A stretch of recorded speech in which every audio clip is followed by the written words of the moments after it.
Petualangan menemukan keseimbangan. Di kelas 4 yang cerah, Pak Rido berdiri di depan papan tulis. Ia menuliskan dua kata besar, hak dan kewajiban. Henry mengerutkan keningnya, merasa bingung dengan kata-kata sulit itu. Apa maksudnya itu, Pak? Tanya Henry sambil memiringkan kepalanya. Pak Rido tersenyum dan menjawab, hari ini, kita akan menemukannya bersama-sama melalui petualangan di sekolah. Pak Rido menjelaskan bahwa kewajiban adalah sesuatu yang harus kita lakukan dengan penuh tanggung jawab. Tias mengangkat tangannya dengan sopan. Apakah mendengarkan penjelasan Pak Rido adalah sebuah kewajiban? Tanyanya.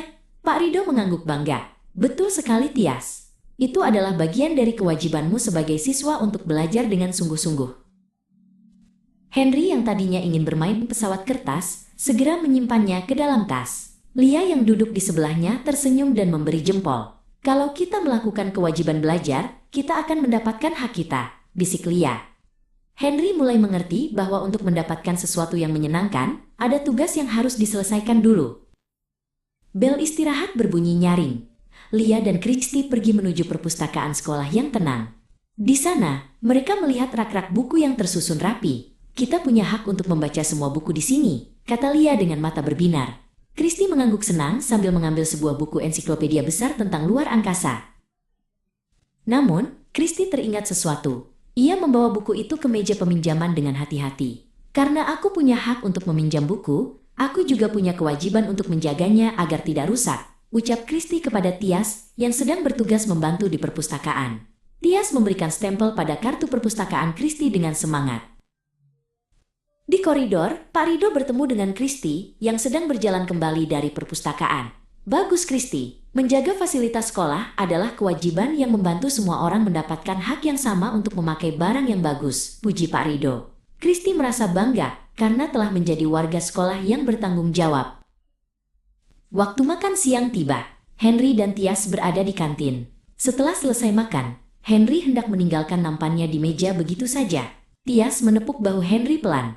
Ingat Henry, kita punya hak untuk makan di kantin yang bersih, jadi kita wajib membereskannya sendiri. Tias mengingatkan temannya.